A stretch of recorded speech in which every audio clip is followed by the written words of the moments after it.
My parents treated me like background furniture for decades while funding my brother's failed hockey dreams. They didn't even notice I had cut them off until photos from my private beachfront wedding went viral, and I caught them trying to use my success to cover up their ultimate dark secret. Hey Reddit, buckle up, because this is going to be a massive, sprawling story.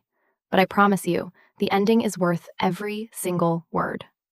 This is the complete saga of how I spent nearly 2 decades being completely invisible in my own family, quietly built an incredibly successful life without them, and watched them absolutely lose their minds when my destination wedding went viral.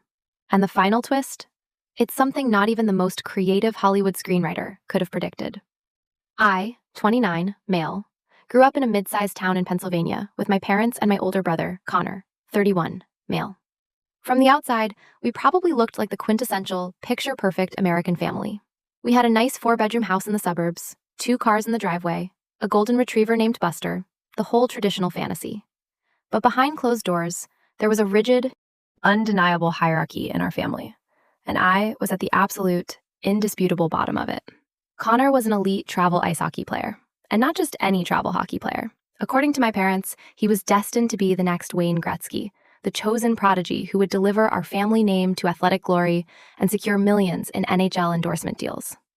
Spoiler alert, he never even made it past a mediocre Division III college bench. But I am getting ahead of myself. From the moment Connor started showing promise on the ice around age 7, our entire family's existence revolved around his grueling hockey schedule. Every single weekend involved a tournament, somewhere freezing. Every weeknight was dedicated to practice, power skating, or dryland training. Every dinner conversation was dominated by his plus-minus stats, his face-off win percentages, or hushed, excited whispers about which junior scouts were supposedly watching him during warm-ups. My parents invested easily over $250,000 over the years in elite travel teams, private Russian skating coaches, specialized custom Bauer equipment, high-altitude training facilities, and exorbitant tournament entry fees. That is not an exaggeration. I saw the heavily redacted credit card statements once when I was trying to find my own Social Security card at 16, and I nearly choked on my own saliva. Meanwhile, I existed somewhere in the blurry background of all this frantic athletic worship. I was an exceptional student. I made the high honor roll every single semester, won state-level coding and robotics competitions, and got accepted into prestigious academic societies. But absolutely none of that mattered, because it did not involve a puck, a stick, or my parents sitting in freezing bleachers feeling like absolute royalty in front of the other desperate travel sports parents. The thing that really stung, though, was not the lack of attention to my academic achievements. I could have easily lived with being the nerdy, quiet kid. What truly messed me up psychologically was my birthday. I was born on July 14th. For those of you who do not know, July is peak summer showcase season for elite youth hockey. Tournaments happen every single weekend, sometimes lasting 4 or 5 grueling days across state lines. And every single year, without fail, my birthday got completely canceled because it conflicted with one of Connor's pivotal showcases. Let me be crystal clear about what I mean by canceled. I do not mean they forgot. I do not mean they thoughtfully rescheduled it to a different day with a nice dinner. I mean they would look me directly in the eyes and tell me that we would do something special for my birthday later, and then later would simply never come. The tournament would end, and suddenly there was a mandatory conditioning camp the next weekend, then fall league prep, then early bird showcases. By the time things finally slowed down, it was late October, and my birthday was considered ancient history. One year, I think I was turning 11, I practically begged if we could at least get a small grocery store cake before we left for Connor's massive tournament in Michigan. My mom sighed heavily, looking at me like I had just asked her to personally solve global warming, and said, "We just do not have time for this right now, Liam. Maybe we can find something nice at the hotel." We did not find something nice at the hotel. We found a vending machine strawberry Pop-Tart that my dad tossed onto my hotel bed, saying, "Happy birthday, buddy." I ate it in silence in the back row of our freezing minivan while watching my brother do dynamic stretches for his first game. Another year, I was turning 14, and I made the catastrophic mistake of asking if maybe, just maybe, I could stay home in Pennsylvania with my grandma instead of going to a tournament in upstate New York. I didn't want to cause any problems. I just wanted to spend my birthday doing literally anything other than sitting in a 40-degree ice rink, smelling like stale sweat and Zamboni fumes for 14 hours. My dad looked at me like I had suggested burning the house down. "This is a family, Liam," he barked, his face turning red. "We support each other. Your brother needs us in the stands. Stop being so selfish." What about what I needed? That concept was entirely foreign to them. The absolute worst incident was when I turned 16. In most normal families, 16 is a massive milestone.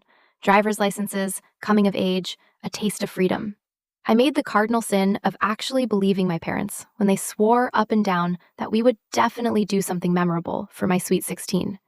I was so incredibly naive. I actually invited 6 of my closest friends over for what I thought was going to be a fun, relaxed pizza and gaming party at our house. My parents conveniently forgot to mention that they had signed Connor up for a last-minute, ultra-exclusive showcase tournament in Florida that exact same weekend.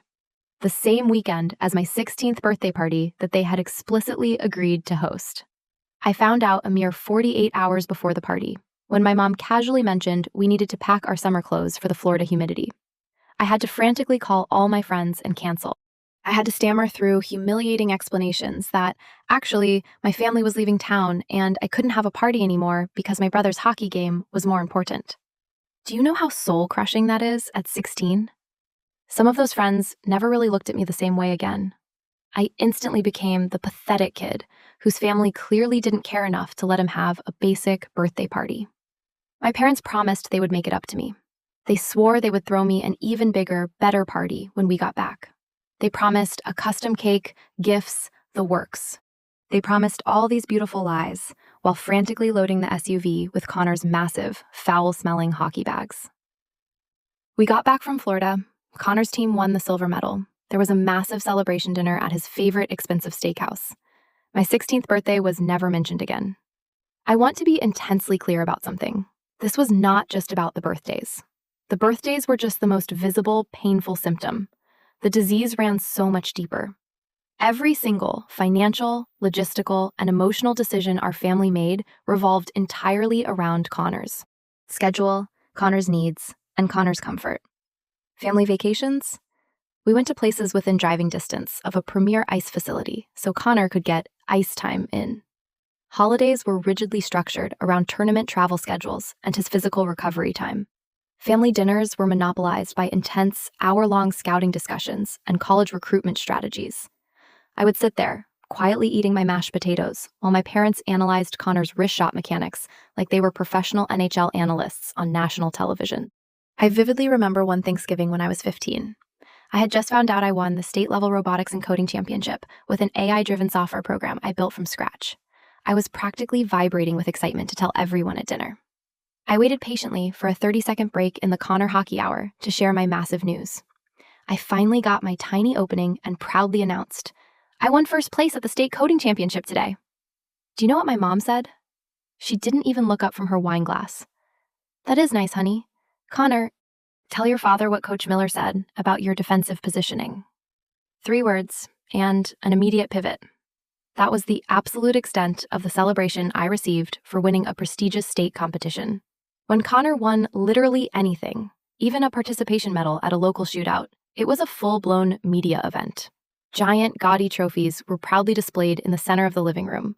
Action shots of him on the ice got professionally framed and hung on the primary walls.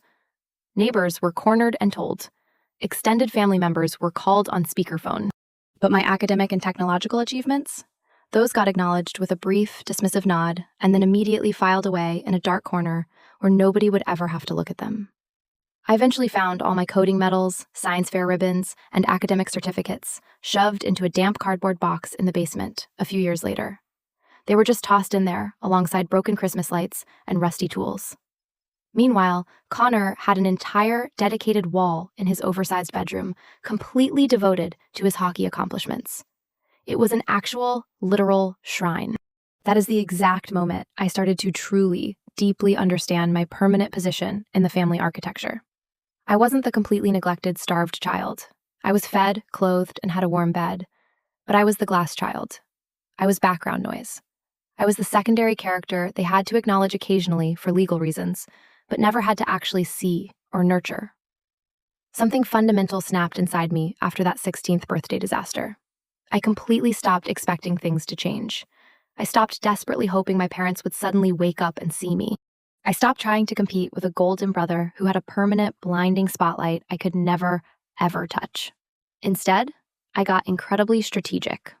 I realized that if I wanted a beautiful, successful life, I was going to have to build every single brick of it myself, completely without the help of the family that treated me like an annoying afterthought.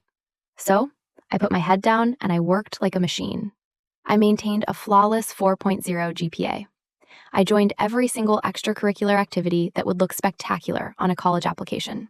I mercilessly hunted down and applied for every tech and academic scholarship I could find on the internet. I became borderline obsessed with creating an airtight escape route. During my senior year of high school, I applied to 14 different universities. I got accepted into 11 of them, including several top-tier tech institutes with massive full-ride scholarship offers. I deliberately chose a phenomenal state university in Texas, over 1,400 miles away from Pennsylvania, that offered me a full academic ride, plus a generous stipend for housing and living expenses. My parents barely even registered the news. They were far too busy aggressively touring Division III colleges with Connor, who was desperately trying to get recruited for hockey because his grades were abysmal. I left for college in late August. My parents drove me to the airport, dropped me off at the curb in about 4 minutes, and sped off to get back home in time for Connor's final summer league game. There was no tearful, emotional goodbye, no walking around the beautiful Texas campus together, no proudly buying university hoodies at the bookstore. Just a quick, awkward side hug and a hollow, "Call us if you need anything," that we all silently knew was just a polite fiction. College was the very first time in my entire existence I felt like I could actually breathe oxygen. Nobody in Texas knew I was the forgotten, invisible son. Nobody constantly compared me to a hockey prodigy. I was just Liam. I was a completely blank slate, a fresh start. I majored in cybersecurity and minored in software engineering. I know that sounds intense, but I absolutely loved the pristine logic of code. I loved that there were definitive right answers and wrong answers. I loved that true success in tech was based entirely on raw skill, intelligence, and relentless work ethic, not on whether your parents loudly cheered for you in a freezing arena. I graduated summa cum laude in 4 years. Meanwhile, Connor bounced around 3 different community colleges, violently struggling to maintain basic academic eligibility for a club hockey team that was definitively not a pipeline to the NHL, despite what my delusional parents had convinced themselves. Connor's slapshot topped out at a mediocre speed, which is fine for a weekend beer league, but laughably nowhere near the professional level. The grand, expensive dreams of NHL stardom quietly, pathetically faded away, though my parents fiercely refused to ever accept it.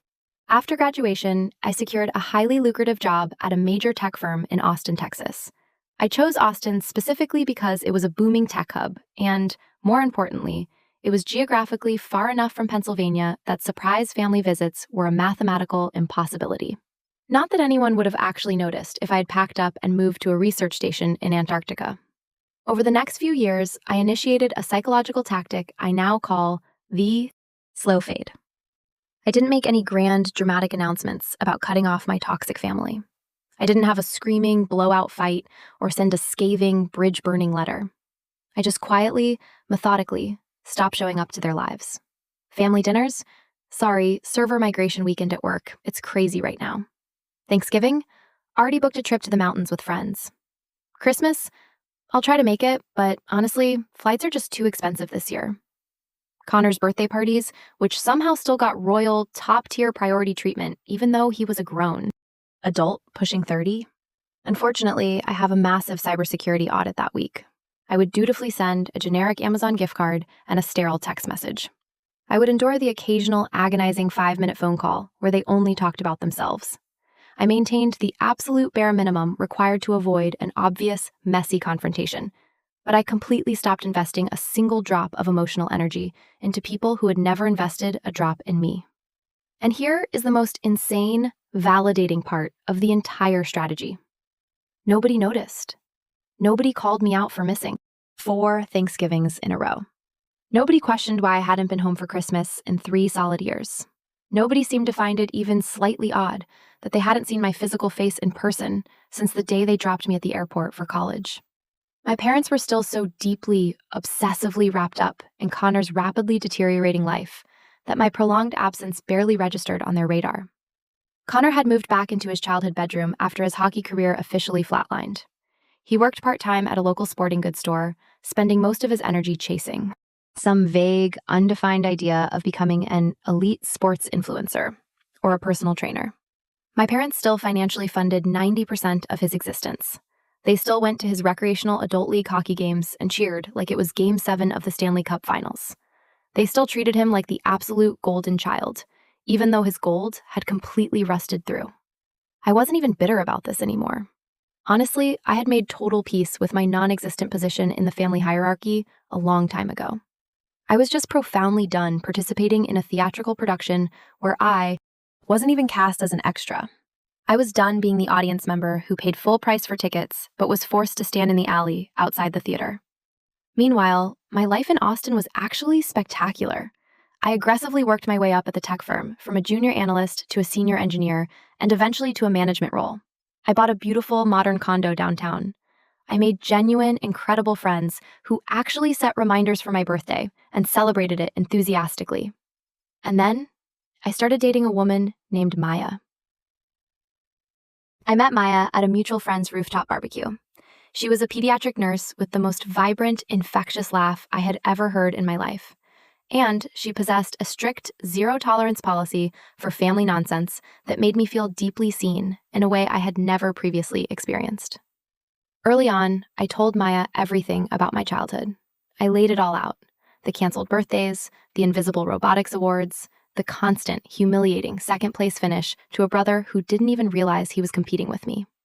She sat there on my couch, listened to every single word without an ounce of judgment, gently took my hand, looked me dead in the eyes, and said, "That is entirely their loss, Liam. Seriously, they missed out on knowing someone incredibly special."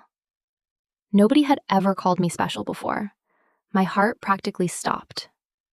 Maya came from a massive, close-knit Hispanic family in San Antonio that actually functioned like a healthy, loving family. Her parents had been happily married for 35 years and still playfully flirted while cooking dinner.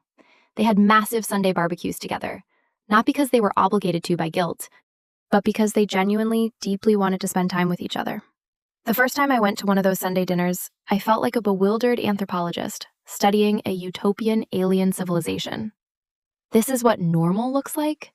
Her mom aggressively scooped extra food onto my plate, asked me detailed, specific questions about my cybersecurity job, and actually maintained eye contact and listened to my answers.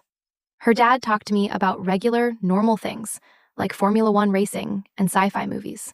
They actively included me in their loud, joyful conversations instead of talking around me or through me.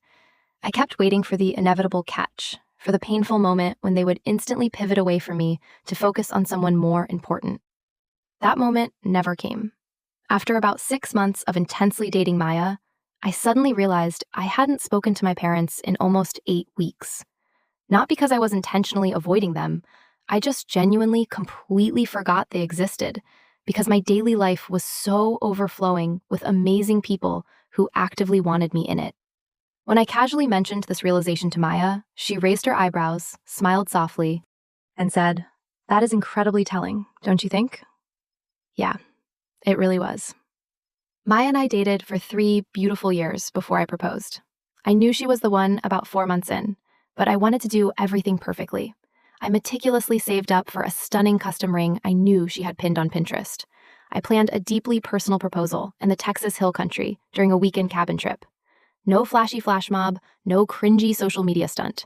Just the two of us, a breathtaking sunset view over the canyons, and a question I already knew the confident answer to. She said yes before my knee even fully touched the dirt. When we officially started planning the wedding, Maya sat me down and asked the heavy question I had been quietly dreading for months. "So, how involved do you realistically want your family to be in this?" I thought about it for a long, silent time. A small, naive part of me wanted to be the bigger person. A part of me foolishly thought, maybe this could be the ultimate fresh start, a golden chance for my parents to finally step up and show up for me during a massive life moment that actually mattered. But then the memories flooded back. I remembered every single broken promise. I remembered the vending machine Pop-Tart. I remembered the canceled Sweet 16. I remembered sitting invisible in the back of the minivan for thousands of miles while they cheered for someone else. I don't want them there, I said, my voice barely above a whisper. I don't want them anywhere near us. And I meant it with every fiber of my being. Maya didn't push back. She didn't try to play the saintly mediator. She didn't suggest that I was being too harsh or that I would regret it. She just nodded firmly, squeezed my hand, and said, "Then they won't be there. This is our day, Liam. We surround ourselves with people who celebrate us." I cannot begin to explain how much that intense validation meant to me. She trusted my lived experience. She chose me. We decided to bypass the traditional, stressful local wedding and opted for an intimate destination wedding in Cabo San Lucas, Mexico. Maya had always dreamed of a stunning beach wedding, and I had always desperately wanted to do something completely different from the boring, dreary Pennsylvania church weddings I had grown up attending. Cabo was absolutely perfect. Far enough away that it felt like an exotic adventure, but accessible enough that our actual chosen family could comfortably attend. We kept the guest list incredibly small and fiercely protected. Exactly 42 people total. Maya's parents, her 2 brothers, a handful of vibrant aunts, uncles, and cousins who had instantly welcomed me into their tribe with open arms. On my side, I invited my college roommate Marcus, who had become my absolute best friend, a few close tech colleagues, and my cousin Chloe. Chloe was the absolute only blood relative from Pennsylvania who had ever treated me like a human being. She was the one who used to sneak me actual birthday presents when my parents forgot. No parents, no brother, no extended toxic family members who had spent nearly 3 decades pretending I didn't cast a shadow. The wedding itself was a literal dream. We got married on a private, secluded beach right at golden hour. The venue was a stunning boutique cliffside resort, lush palm trees, pristine white sand, and ocean water so brilliantly blue it looked like a heavily edited Instagram filter. Maya walked down an aisle lined with tropical flowers and glowing lanterns. I cried when I saw Maya in her dress. I cried when I choked out my vows. I cried when she promised to always see me. I am not ashamed of a single tear. During the reception, I had this surreal, out-of-body moment where I stood at the edge of the dance floor and looked out at the small crowd of people laughing and drinking under the fairy lights. Every single person sitting at those tables had actively, enthusiastically chosen to be there. Every single person there genuinely cared about my happiness. There was absolutely no lingering obligation, no toxic family duty, no keeping up appearances for the neighbors, just pure, unadulterated love. My best friend Marcus stood next to me as my best man. This was the guy who had driven 6 hours through a thunderstorm to help me move into my first miserable apartment after college because my parents couldn't be bothered to miss a random Tuesday hockey practice. He was infinitely more of a brother to me than Connor ever was. Maya's dad gave a toast that had the entire room sobbing and laughing simultaneously. He looked right at me, raised his glass, and said, "I am so incredibly proud to officially call you my son." Proud. Son, 2 tiny words I had desperately craved my entire life from people who physically couldn't say them. We danced barefoot in the sand until 2 a.m. And here is the beautiful truth. Not for one single fleeting second did I think about my parents or my brother. They were so utterly far from my mind that they might as well have been fictional characters from a depressing novel I read in high school. Update 1. One of Maya's cousins is a phenomenal semi-professional photographer, and she spent the entire Cabo weekend capturing breathtaking, candid shots of everything. The cliffside ceremony, the wild reception, random moments of us laughing hysterically on the beach. Those photos would soon become the catalyst for an absolute nuclear explosion. About 3 weeks after we got back to Austin, Maya posted a small carousel of the wedding photos on her social media. Nothing crazy, just a few stunning shots of the ceremony and us looking disgustingly happy. She tagged the luxury resort and wrote, "Married my absolute best friend in paradise." Her cousin, the photographer, also posted a few artistic shots on her massive professional photography page. We didn't think much of it. It was just wedding photos. But then, The internet did what the internet does best. The photos started getting shared. A lot. It started with a massive Destination Bride inspiration account reposting the photographer's shots. Then a huge luxury travel account shared it. Then, somehow, it ended up on one of those massive viral feel-good story pages on Facebook and TikTok with a sappy caption about the ultimate dream Cabo wedding. It completely exploded. Within 5 days, our faces had been seen by literally millions of people. The photographer gained 60,000 followers overnight. I thought it was just a weird, temporary internet phenomenon that would fade in a week. But then, my phone started vibrating off my desk. The first call was from my cousin Chloe, the only family member who had been at the wedding. "Liam," she said, her voice breathless with panic and excitement. "Have you looked at Facebook today? You need to look right now." I hadn't. I pulled up my mom's Facebook page. Sure enough, sitting right there at the top of her feed was a massive, multi-paragraph, novel-length post. She had shared the viral post of my wedding. Her caption was a masterclass in narcissistic victimhood. "I am completely shattered and physically ill. Today, I had to find out that my eldest son got married from a viral post on the internet that a coworker sent me. I am sitting here sobbing, wondering what I could have possibly done to deserve this kind of cruel, heartless treatment. We gave him everything, a beautiful home, a wonderful childhood. To be completely excluded from my own child's wedding without a single phone call is a pain I wouldn't wish on my worst enemy. Please pray for our family during this devastating heartbreak." The comment section was an absolute circus of boomer sympathy. Dozens of her friends validating her fake grief. "I am so incredibly sorry, Susan. Children these days have zero respect for their elders. He will deeply regret this when you are gone." My dad had commented too, cementing his tough guy act. "I did not raise my son to behave like a coward. Disgusting." Then I saw Connor's post. He had shared a photo of Maya and me at the altar, adding his own aggressive commentary. "Imagine finding out your own brother got married because some stranger sent you a viral TikTok. Imagine knowing you weren't even invited to the biggest day of his life. Family is supposed to be everything. Blood is thicker than water. Liam is going to be incredibly sorry when he realizes what he threw away." I scrolled through all of this with a strange, icy detachment. These people didn't know me. They didn't know the years of neglect. They only knew the carefully crafted, delusional victim narrative my family was desperately spinning. Then, my phone started ringing incessantly. Mom, Dad, Mom again, Connor, unknown numbers. I let every single one of them go straight to voicemail. Then my mom sent a text that made my blood boil. "Liam, pick up the phone right now. I am your mother, and I deserve an explanation for this humiliation." Deserve. That single word hit me like a freight train. After nearly 30 years of canceled birthdays, broken promises, and treating me like a ghost, she had the absolute, sheer audacity to demand that she deserved something from me. I typed back exactly one message. "You had 29 years to show up for me. You actively chose hockey over me every single time. I am simply choosing the same energy. Do not contact me again." Then I permanently blocked her number. But the drama was just getting started. Over the next 48 hours, my family kept posting, milking the sympathy. And that is when my cousin Chloe decided she had seen enough. Chloe went absolute, scorched earth, nuclear. Chloe posted her own massive public response, tagging my mom, my dad, and Connor. She wrote beautifully about being at my wedding, about how incredibly happy I looked and how welcoming Maya's family was. And then she dropped the receipts.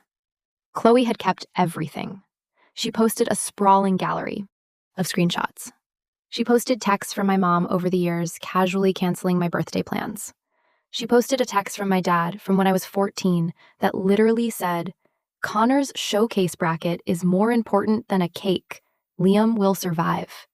She wrote a detailed account of my 16th birthday party getting canceled 48 hours beforehand. She wrote about finding my state robotics medals in a damp cardboard box in the basement, while Connor's participation trophies had custom lighting. Her final sentence became a viral quote of its own. "You do not get to spend 2 decades treating your child like they are completely invisible, and then act shocked and play the victim when they finally stop begging to be seen. The internet court of public opinion violently immediately shifted. People started flooding my mom's post. Wait, you canceled his Sweet 16 for a hockey game? Why did you spend $250,000 on one kid's sports and buy the other a vending machine Pop-Tart?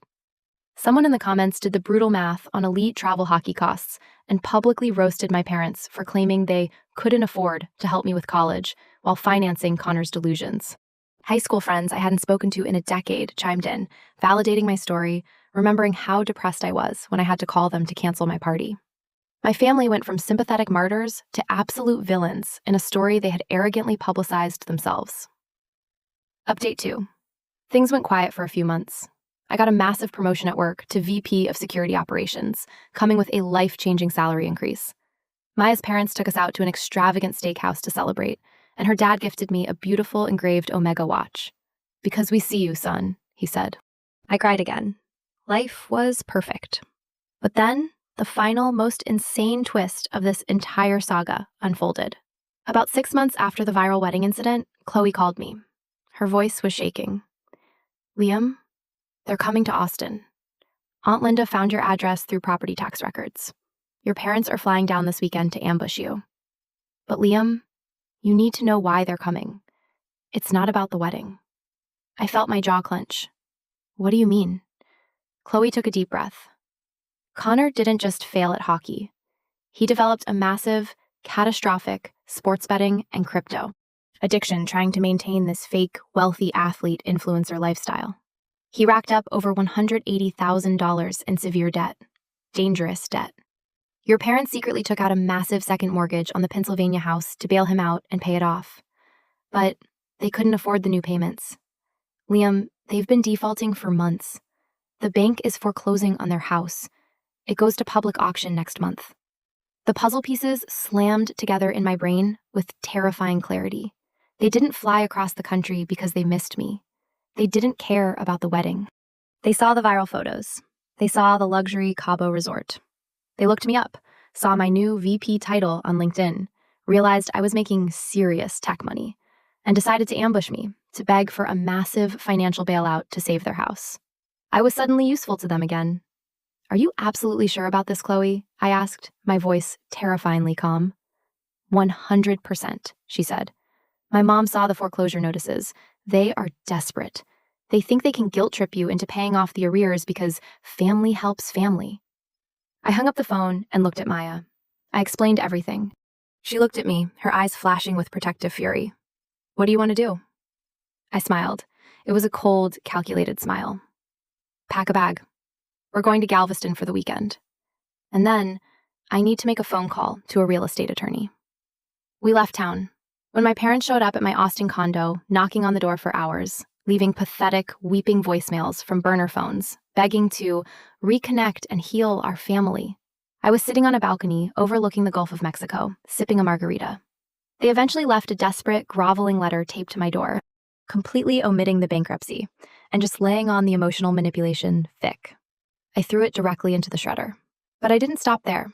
I am a cybersecurity VP with a very healthy investment portfolio, and I love flawless logic. I contacted a real estate attorney and a property management firm in Pennsylvania. I formed a blind LLC. 3 weeks later, when my parents' beloved 4-bedroom suburban home, the house with Connor's shrine, the house where I was treated like a ghost, went up for public foreclosure auction, my LLC bought it. I paid cash at a steep, distressed discount. I legally owned my parents' house.